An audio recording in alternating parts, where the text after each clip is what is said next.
حضرت رواح بن زبیر رضی اللہ تعالیٰ عنہ نے فرمایا، حضرت عائشہ رضی اللہ تعالیٰ عنہ نے انہیں حدیث بیان کی کہ رسول اللہ صلی اللہ علیہ وآلہ وسلم نے اپنی صاحبزادی حضرت فاطمہ رضی اللہ تعالیٰ عنہ کو بلایا اور ان کو رازداری سے سرگوشی کرتے ہوئے کوئی بات کہی تو حضرت فاطمہ رضی اللہ تعالیٰ عنہ رو پڑیں۔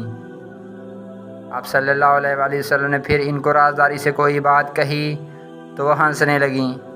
حضرت عائشہ رضی اللہ تعالیٰ عنہ نے فرمایا، میں نے حضرت فاطمہ رضی اللہ تعالیٰ عنہ سے کہا، یہ کیا بات تھی جو رسول اللہ صلی اللہ علیہ وآلہ وسلم نے آپ کو رازداری سے کہی اور آپ رو پڑیں؟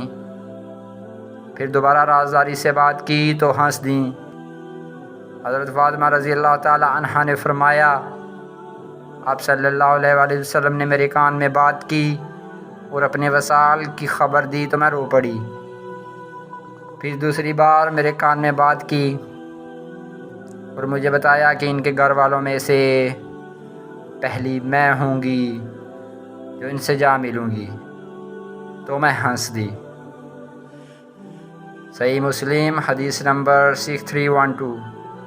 مزید اسلامی ویڈیوز کے لیے ہمارے چینل کو سبسکرائب کریں۔